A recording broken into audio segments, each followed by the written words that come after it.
Hey, happy Wednesday. Just got a few tips for you if you're doing divorce law, and I know how it is. You don't overcharge the client. You're billing out every 6 minutes.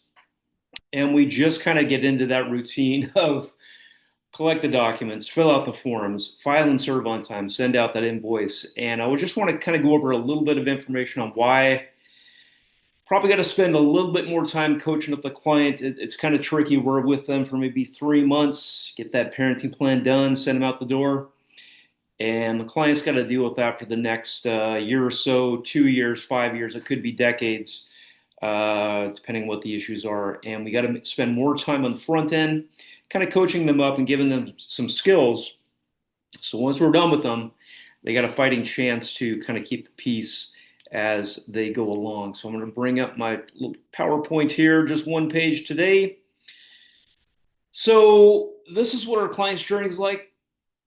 We do this all the time, so it looks very different to us than it does to the client. I mean, they're going through a divorce at work. They've got the third round of layoffs going on. Maybe they got a parent with some cognitive issues that they got to deal with, and they got problems at school with the kids. They got a lot of stuff going on, and we don't really think about that because we're just trying to hustle them through this stuff and get these forms filled out and filed on time. So three things to keep in mind as far as why we got to spend more time kind of coaching up the client. And the first one is curse of knowledge. If you're an attorney and you've been doing divorce law for 20 years, the gap between what you know as a 20-year attorney versus what the client knows going through this for the first time and they're maxed out, it is massive. So we got to think about that curse of knowledge. I like the story of if you don't like to fly, I hate to fly. If you fly from LA to Sydney, Australia, that's a 15-hour, 15-minute flight, and there are no service stations between LA and Australia. And by the time that big heavy plane is off the runway and you get up to 35,000 feet, the plane is used up about a third of the available fuel. That's not fun if you don't like to fly.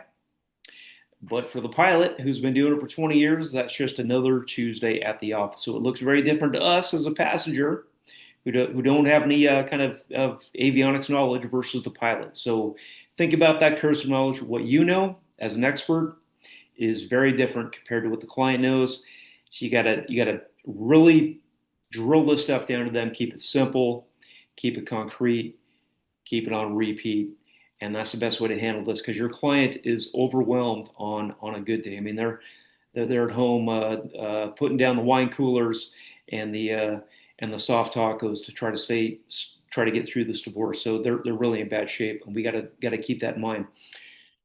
So, curse of knowledge, put yourself in the client's position. Second is trust and rapport. If you want to try to head off those bar complaints and those nasty reviews on Avo and Yelp and wherever else you're going to put these, BBB maybe, you got to spend some time with the client. If your client gets that feeling that all you're doing is you're collecting those documents, filling out those forms, and sending them an invoice, it's pretty cold. It's cold, bro, and they're not going to like that. That's a pretty good way to rack up the bar complaints and the bad reviews online because the client wants a little bit of respect. They want to be heard. They want to be understood. They want to be respected. So you got to slow down and spend some time with the client to make sure that they feel heard in this situation because they're going through about the worst experience of their life. For you, you're a little bit more detached to it and a little bit more desensitized to it if you do divorce law every day. You got to think that through. So personal knowledge and then trust and rapport. Third part of that is client education. It's not an exaggeration to say if you're with a client for 3 months on a parenting plan, working through the decision making, the residential schedule, and the dispute resolution, you work on that for 3 months with the client, and the downstream impact on that can be years, it can be decades. I mean, how we handle that parenting plan when the kid is 8, it's going to impact that family when that kid turns 28 and they start having a family of their own.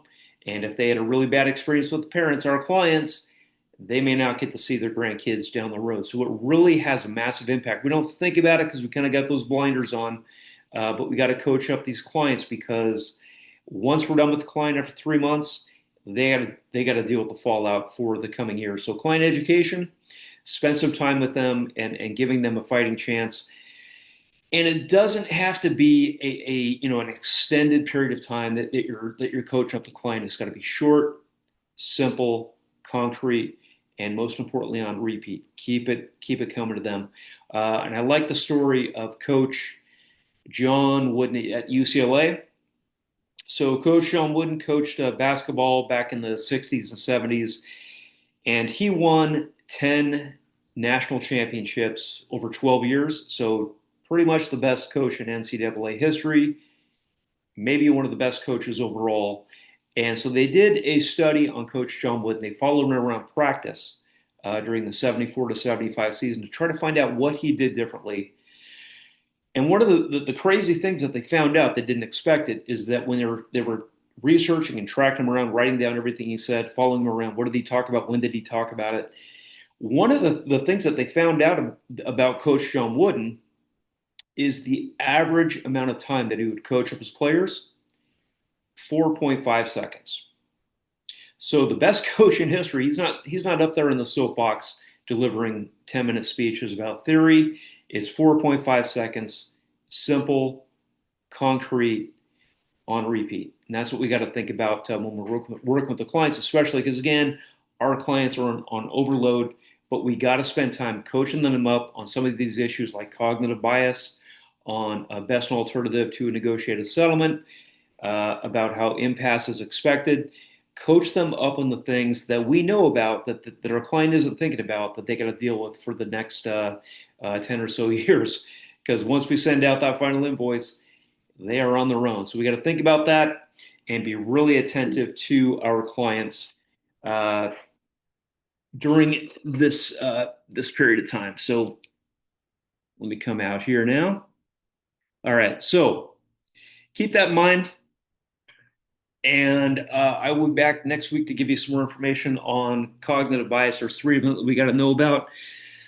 Confirmation bias. What else is there? The self-serving bias, and then also the bubble bias or worldview bias. And we'll talk about those three. And that's a way that we can protect our client from themselves. So hopefully that helps out today. But just spend some more time with the client on kind of coaching them up, cursive knowledge, building up some trust and rapport, and then also coaching up the clients so they have a better chance over the coming years to kind of keep the peace in the family. All right, till then, I will see you next week.